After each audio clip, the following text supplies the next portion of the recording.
Hello बच्चों, welcome back to my YouTube channel again. तो कैसे हैं आप लोग? उम्मीद है आप सभी बहुत अच्छे होंगे और आपकी पढ़ाई बहुत अच्छी चल रही होगी। तो आज हम बात करेंगे लैंगिक जनन के बारे में। पिछले 4 वीडियोस में हमने अलैंगिक जनन के बारे में पढ़ा कि जनन क्या होता है, जनन के कितने प्रकार होते हैं और एक कोशिकीय जीवों में जनन कैसे होता है, उत्तक संवर्धन क्या होता है, कायिक प्रवर्धन क्या होता है। ठीक है, तो आज हम इस वीडियो में बात करेंगे कि लैंगिक जनन क्या होता है। इसमें तो लगभग बच्चे बहुत इंटरेस्ट लेके पढ़ाई करते हैं। हम भी पढ़ो, बहुत मज़ा आने वाला है। ठीक है, लैंगिक जनन जनन की वैसी विधि होती है बच्चों जिसमें नर और मादा दोनों भाग लेते हैं। ठीक है, जैसे शादी वादी करते हैं ना, तो शादी किस लिए करते हैं? घूमने के लिए? बिल्कुल नहीं। आप तो शादी करते हो ताकि हम अपनी पत्नी को लेके घूमने जाएंगे। तुम नहीं जाओगे ना? नहीं जाओगे? बिल्कुल जाओगे। चलो ये बकवास की बातें नहीं करते, हम पढ़ाई करते हैं। तो लैंगिक जनन बच्चों जो होती है मुख्यतः इसी के लिए होती है कि जिनमें बच्चे पैदा किया जा सके। ठीक है, आपकी मान लो शादी होती है। अब शादी जिससे भी करते हो ना। देखो, मान लो ये कोई लड़का है, ठीक है, ये कोई लड़की है। रुको मैं इसके ज़रा बाल वाल ड्रॉ कर दूँ, नहीं तो आप बुरा ही मान जाओगे। मान लो ये तुम हो, ये तुम्हारी गर्लफ्रेंड है। ठीक, तो जब आप मान लो अभी तो पढ़ाई कर रहे हो, जब आपकी जॉब वॉब हो जाएगी तो आप सोचोगे ना कि मेरी गर्लफ्रेंड से मैं शादी कर लूँ। तो शादी करोगे तो आपका एक बेबी हो जाता है। ठीक है, नन्ना मुन्ना बेबी, हाथ पाँव मार के आपको खिलाना पड़ता है। तो बेबी के लिए शादी करना आवश्यक नहीं है, लेकिन 2 लोगों का होना आवश्यक है, यानी कि एक नर एक मादा। देखो, ऐसा नहीं है कि हम मनुष्य ही सिर्फ लैंगिक जनन करते हैं, पेड़ पौधे भी लैंगिक जनन करते हैं। तो वो क्या करते हैं, वो भी अपनी गर्लफ्रेंड बनाते हैं? बिल्कुल नहीं बनाते। वो लड़कियां भी नहीं देखते और शादी वादी भी नहीं करते। तो उनमें भी नर और मादा का जननांग होते हैं, अलग अलग होते हैं, और उनमें भी नर मादा की आवश्यकता होती है, लेकिन हमारी तरह नहीं होती है।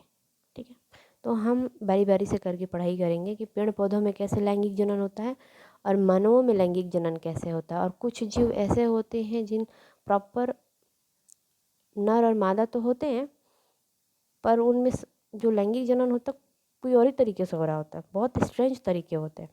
ठीक है, तो लैंगिक जनन की परिभाषा लिखना चाहें तो लिख सकते हैं कि जनन की वैसी विधि जिसमें नर और मादा दोनों भाग लेते हैं।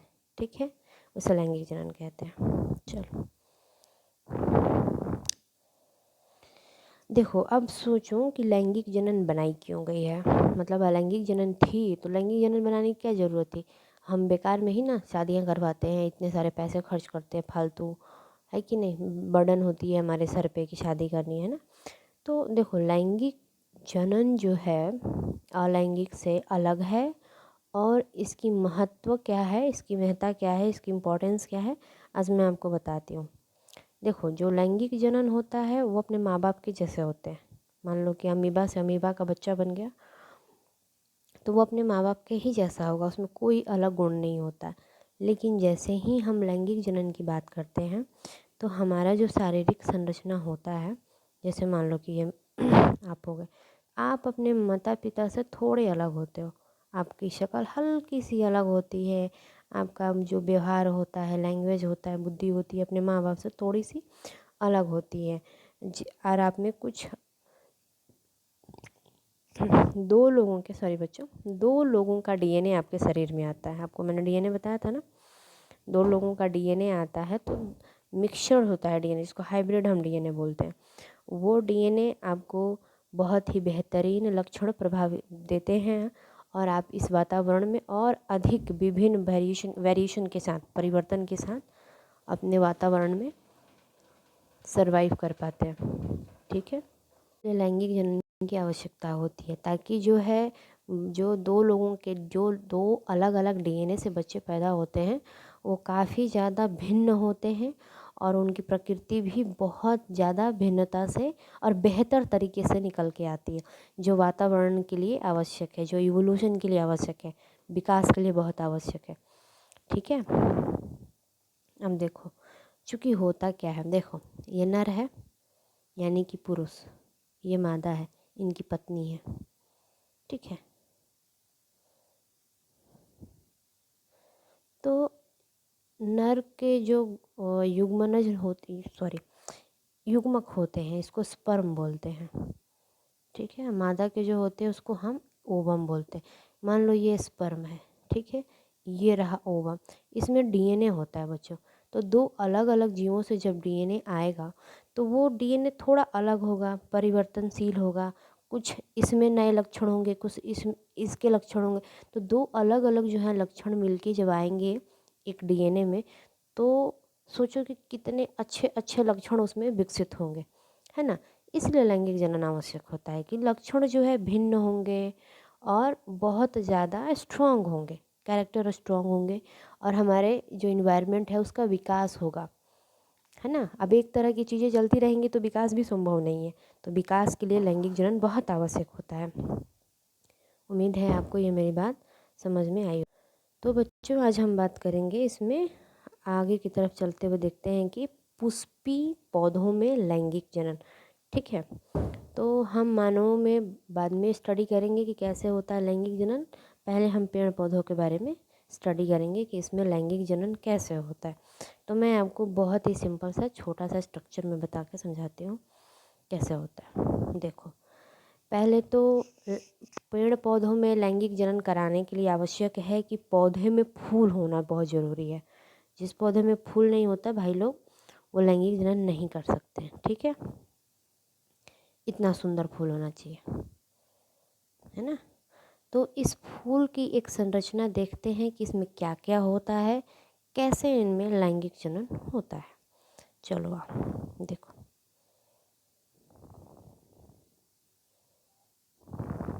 ठीक है। तो देखो, जो फूल का ये कलर वाला पार्ट होता है इसे हम कोरोला बोलते हैं। क्या बोलते हैं? कोरोला। फूल जिस जगह बैठा हुआ है इसको हम पुष्पासन बोलते हैं। आप नोट कर लो कॉपी में, पुष्पासन बोलते हैं। हिंदी मेरी थोड़ी अच्छी नहीं है, आप लोग देख लेना, ठीक है। इसको पेटल बोलते हैं, पेटल्स, PETL, पेटल्स बोलते हैं, ठीक है। अब ये तीन चीज़ें आप नोट कर लो। तो इसमें देखो और इम्पोर्टेंट चीज़ आती है, इतना नोट कर लो आप नोटबुक में पॉज करके, ठीक है। तो मैं आगे ड्राइंग जैसे जैसे कराती हूँ आप धीरे धीरे सबको नोट करती जाओ, बनाते जाओ। तो चलो आगे देखते हैं, उम्मीद है आपका ये बन गया होगा। देखो, ऐसा था, ये पेटल्स था, ये आपका पुष्पासन था, ये कोरोला था, ये कोरोला। इसमें जो मादा का भाग होता है उसे स्त्री केसर कहते हैं, और जो नर का भाग होता है उसे पुंग केसर कहते हैं। इसको हम क्या बोलेंगे? स्त्री केसर, ठीक है। स्त्री केसर हो गया। ये होता है पुंग केसर, मतलब कि जो नर का भाग होता है उसे हम पुंग केसर बोलते हैं, और जो स्त्री का भाग होता है उसे स्त्री केसर बोलते हैं। तो जो है हम एक एक चीज़ जो है डिटेल में पढ़ेंगे, ठीक है, कि पुंग केसर स्त्री केसर के कितने भाग होते हैं, कैसे इनमें जनन होता है, ठीक है। तो चलो ये भी आप अपनी नोटबुक में नोट कर लो, फिर हम आगे बढ़ते हैं। उम्मीद है आप नोट कर लिए होंगे, मैं आगे बढ़ती हूँ। देखो, अभी एक ये फूल था, मैं थोड़ा छोटा डायग्राम बनाने की कोशिश करती हूँ, आप थोड़ा एडजस्ट कर लेना, ठीक। तो मैं इस स्त्री केसर को निकाल के बनाती हूँ, थोड़ा मैं अच्छा बनाने की कोशिश करती हूँ। ये क्या है बच्चों? स्त्री केसर है। ये किसका हम पढ़ रहे हैं? स्त्री केसर। जो फूल का जो मादा भाग होता है उसको हम स्त्री केसर बोलते हैं, ठीक है। तो स्त्री केसर में तीन भाग होते हैं, एक ये होता है स्टिग्मा, ये होता है स्टाइल, ऐसे ओवरी। यूँ समझो ना कि लड़कियां स्टाइल मारती हैं, तो जो मादा का भाग होता है, लड़कियों वाला भाग होता है, उसको हम स्टिग्मा बोलते हैं। क्या बोलते हैं? स्टिग्मा, ठीक है। अब इसको हम बोलते हैं स्टाइल। क्या बोलते हैं? स्टाइल। और इसको बोलते हैं ओवरी। ओवरी को मतलब अंडाशय। तो आप इसको थोड़ा नोट कर लो और डायग्राम भी बना लो, ताकि आपको अच्छे से समझ में आए। जो मादा का भाग होता है वो तीन भाग होते हैं, स्त्री केसर बोलते हैं मादा के भाग को। तो स्त्री केसर के तीन भाग होते हैं, स्टिग्मा, स्टाइल, ओवरी, ठीक। चलो अब हम थोड़ा सा इसका फिर से एक बार समझने की कोशिश करते हैं। ये आपका फ्लावर, ये आपका स्त्री केसर, और ये आपका पुंग केसर। देखो, ये स्टिग्मा, स्टाइल और ओवरी। ओवरी को बेटा हिंदी में अंडाशय बोलते हैं, ठीक है। अंडाशय, ये स्टाइल और ये स्टिग्मा, ठीक है। स्टिग्मा हो गया। इन सबको मिला के हम बोलते हैं स्त्री केसर। क्या बोलते हैं? स्त्री केसर। ठीक है, उम्मीद है आप इसको नोट कर लिए होंगे और नोट करके आप इसको याद कर लेंगे। चलो अब हम पुंकेसर की बात करते हैं। ये फूल है, ये हमने देखा कि ये आपका मादा का भाग था, ये पुंकेसर। ठीक है, पुंकेसर मैं नोट करने की कोशिश करती हूँ। देखो, पुंकेसर के 3 भाग होते हैं। एक होता है एंथर, जिसको परागकोश कहते हैं। क्या कहते हैं? परागकोश। मेरे पास स्पेस की प्रॉब्लम है, स्पेस। इसको बोलते हैं योजी, हिंदी में क्या बोलते हैं? योजी यानी कनेक्टिव। इसको बोलते हैं तंतु यानी फिलामेंट। तो पुंकेसर के कितने भाग हुए? परागकोश, योजी और तंतु। अब परागकोश के अंदर क्या बनता है? कुछ तो बनता होगा। इसमें बनता है परागकण। क्या बनता है? परागकण। तो देखो, फूल के 2 भाग होते हैं, एक नर भाग, एक मादा भाग। ये नर भाग है, सॉरी ये आपका मादा भाग है, ये नर भाग है। तो मादा भाग में स्टिग्मा, स्टाइल, ओवरी आता था और इन तीनों को मिला के हम स्त्री केसर बोलते थे। जो नर का भाग है जिसे हम पुंकेसर बोलते हैं, उनके भी 3 भाग होते हैं, परागकोश, योजी, ये योजी आप देख सकते हो, और ये जो लंबा सा भाग है उसको हम तंतु बोलते हैं। परागकोश में परागकण बनता है।